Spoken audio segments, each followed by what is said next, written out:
In May of 1815, a group of fur trappers were making their way along the Big Creek River in what is now Washington State near the Big Creek Falls area when they came across an abandoned camp. It was obvious to them the camp belonged to another group of trappers, but appeared to have been empty for some time. They searched the camp and found a journal hidden under a rock that was under a beaver pelt. The man who found it kept it and passed it down through his family.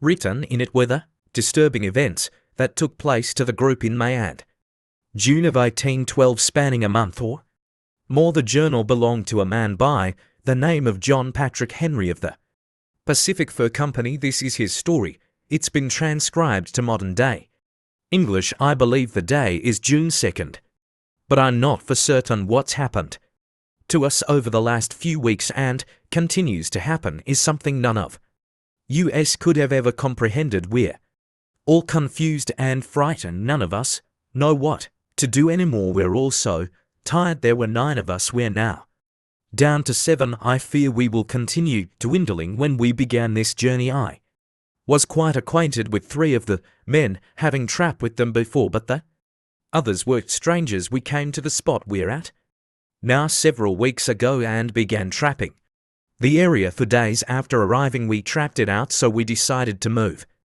downstream the following day. The day it started that morning was like all others. Before we awoke, cooked.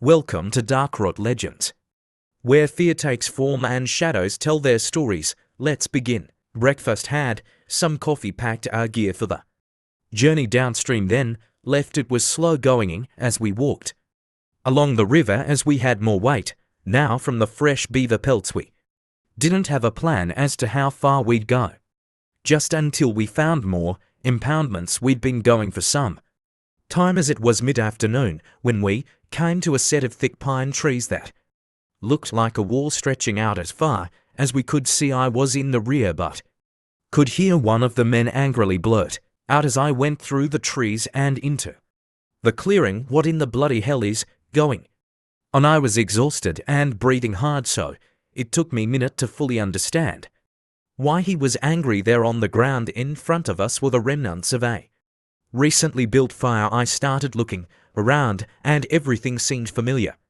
Then it hit me. We're back at the camp we left this morning. This can't be. I thought this is a damn camp we left this morning, said Ephraim, who's the leader of our group. Hogwash, it's not possible, responded Samuel. Take a closer look. Could you see the carving on the tree over there? Carson put yesterday, replied Ephraim.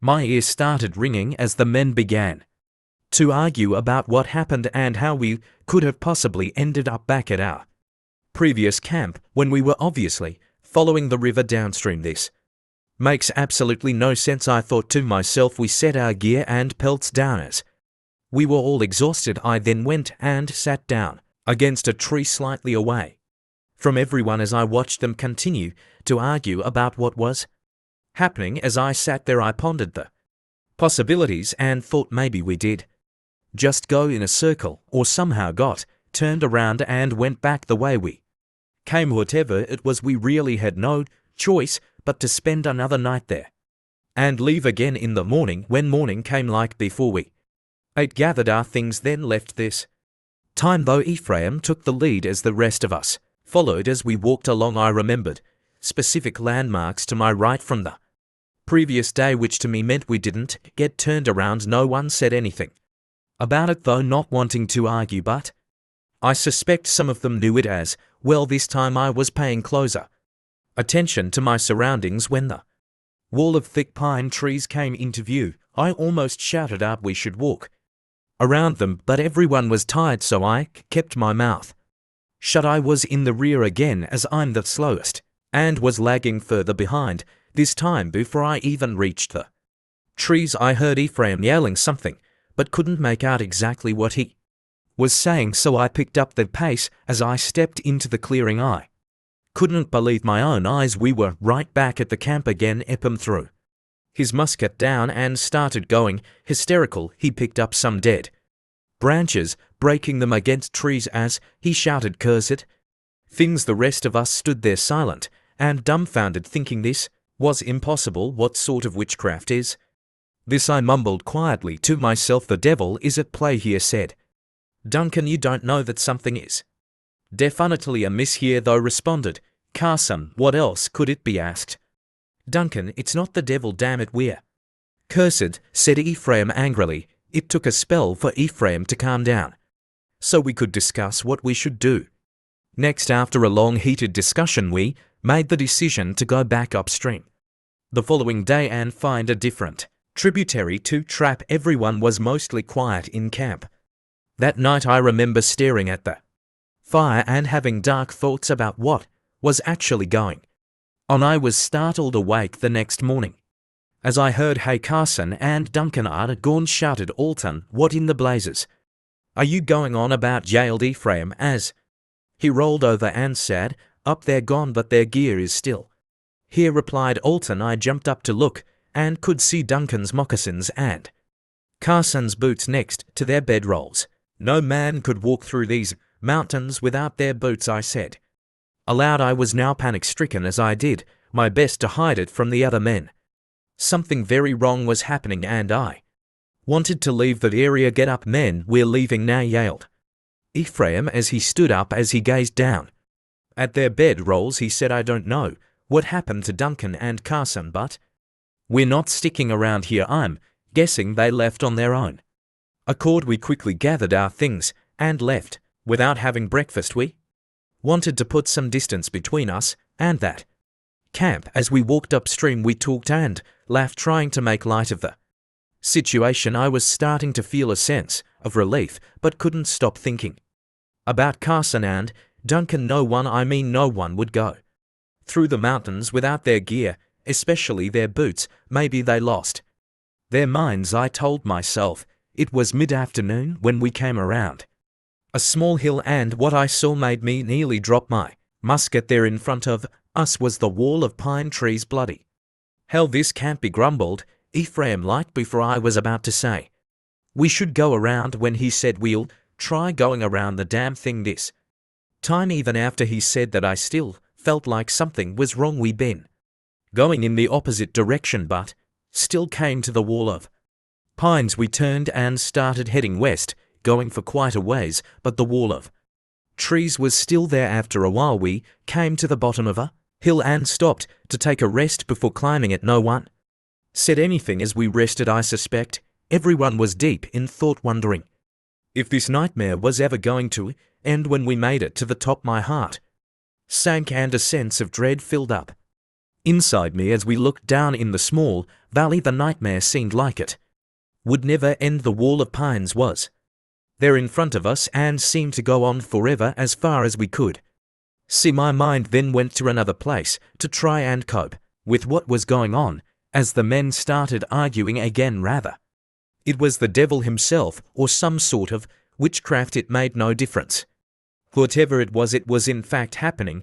We were stuck in a perpetual nightmare. We were a ways from the river and needed water, so we decided to go back to where we turned west and go through the wall of pines. It was almost dark when we made it back. Before going through, we looked at each other and I could see Ephraim look frightened, which was unlike him to show any emotion other than anger. I imagine he was blaming himself, being he was in charge. "Let's get this over with," he said as he proceeded to walk through. As we followed like before, after passing through the trees, we were back at camp. Something came to mind as I passed through and into the clearing. What if I go back? So I turned and walked back, but ended up at the same place I just left. At that point, everyone was mentally and physically exhausted. We dropped our gear, made a fire, ate dinner, then went to bed the next day. Instead of trying to leave the area, we put our efforts towards finding deer and elk to eat. As we were running out of meat, we had long talks about what to do, but no one could agree on how we get out of this or what to do. We decided to hunker down and focus on nothing but survival. I think it's the 7th of June. I'm not keeping track of time much anymore, and I haven't written in here for several days. Yesterday, something unfathomable happened to 4 of the men. Ephraim and 3 others decided to see if they could find a way out while the rest of us remained. It was midday. I was sitting by the campfire by myself while Alton and Alon were off fetching wood not too far from camp when I saw something out of the corner of my eye staggering towards me. From the trees I immediately stood up, grabbed my musket and took aim. Ephraim, is that you? I said as I lowered my musket. I could barely recognize his face as it was disfigured and bloody it was. Then I noticed both of his hands had been cut off and his entrails were hanging down below his belt. He then walked up to the fire and collapsed next to it. I quickly knelt down and rolled him over, asking what had happened. He was trying to say something, but could barely breathe and blood was flowing out of his mouth as he took his last breath. I yelled out to Olin and Alton to come quick. A few minutes later, they came running back. This can't be happening, sobbed Alton as his voice trembled. It indeed is happening, I'm afraid, responded Olin. We need to go find the others, I said as my voice trembled with fear. All right, but we stick together, replied Olin. We grabbed our muskets and took off going. The Ephraim had come back to camp.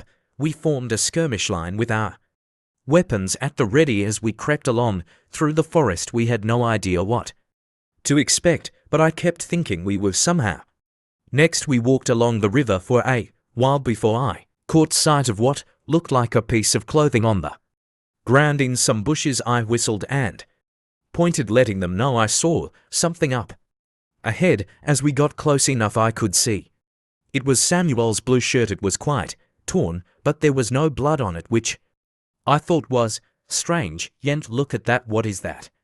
Asked Alton as he pointed to the tree the shirt was next to. There was something carved on it, something I'd never before in my life seen. It was a circle with some letters around it that read BL and some strange symbols inside it. Whatever it is that's out there, I hope it doesn't find us, said Olin in a distressed tone. Hey, you guys, look over there, shouted Alton as he took off running. We quickly followed him and didn't go far before he stopped in his tracks and was staring at something on the ground next to a large tree.